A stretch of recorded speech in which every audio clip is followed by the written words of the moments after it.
Hello everyone, পঞ্চমীর blog share করতে চলে এলাম। তো তোমরা এখন আমাকে যে ড্রেসটা পরে দেখছো, এই ড্রেসটাই আজকে পরবো বলে ঠিক করেছিলাম। তারপরে হঠাৎ কি মনে হলো, তো ওটা চেঞ্জ করে আবার এই ড্রেসটা পরলাম। তো আজকের লুকটা আমার কেমন লাগছে তোমরা কিন্তু অবশ্যই আমাকে কমেন্ট করে জানিও। এই লুকটার গেট রেডি উইথ মি আমি অলরেডি আপলোড করে দিয়েছি, তো যারা এখনও দেখোনি ঝটপট গিয়ে দেখে আসতে পারো। তো আজকে আমরা দমদম পার্কের ঠাকুরগুলো দেখবো। ভিডিও শুরুতেই বলে দিই কোনটা কোন ক্লাবের পুজো আমি সব ভুলে গেছি, আমার কিচ্ছু মনে নেই। যেগুলো মনে আছে সেগুলো তো তোমাদের বলেই দেবো, মানে আমি তোমাদের সাথে সেভাবে ডিটেলসে কিছু শেয়ার করতে পারবো না। তো প্রথমেই এই প্যান্ডেলটায় গেছিলাম, এটা হচ্ছে ভারত চক্র ক্লাবে। প্রথমেই যেহেতু এটা দেখেছি তাই জন্য এটা আমার মনে আছে।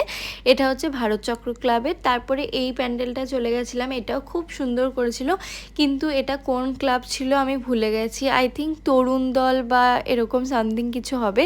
তোমরা যদি জেনে থাকো তো আমাকে কমেন্ট সেকশানে জানিও। একটাও ভালো করে আজকে ফটো তুলতে পারিনি, খুব গরম লাগছিল। মানে বেরোনোর পর থেকেই আমার এত গরম লাগছিল, মুখ চোখ ঘেমে গিয়ে আমাকে খুবই খারাপ দেখতে লাগছিল।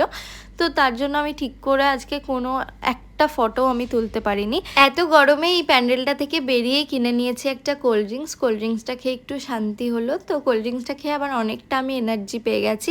এখন যাচ্ছি হচ্ছে নেক্সট প্যান্ডেলের দিকে। ও আচ্ছা, আগেরটা আমি ভুল বলেছিলাম। এখন আমরা যাচ্ছি হচ্ছে তরুণ দলের পুজোটা দেখতে। আমাদের কাছে পাস রয়েছে, তার জন্য কি বলতো আমাদের লাইনে অনেকটা কম দাঁড়াতে হয়েছে, যেহেতু আমাদের ভিআইপি এন্ট্রি হচ্ছিল। ভিআইপি এন্ট্রিগুলোতেও অনেকটা লাইন ছিল, কিন্তু এই লাইনগুলো কি বলতো অনেকটা তাড়াতাড়ি এগিয়ে যাচ্ছিল, যার জন্য আমাদের খুব বেশিক্ষণ একদমই লাইনে দাঁড়াতে হচ্ছিল না।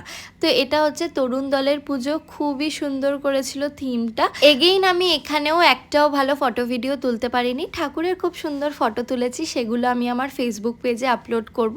আর প্রতিটা প্যান্ডেলের ভিতরেই আলো খুবই কম, যার জন্য খুব একটা ভালো ফটো ভিডিও এক্সপেক্টও করা যায় না। যেন তো যতই কষ্ট হোক, যতই গরম লাগুক, যতই লম্বা লাইনে দাঁড়াতে হোক, তাও আমার ঠাকুর দেখতে বেরোতে খুব ভালো লাগে। আমার মা ঠাকুর দেখতে বেরোতে চায় না, কারণ আমার মা বলে মায়ের একটুখানি হাঁটলেই খুব কষ্ট হয়।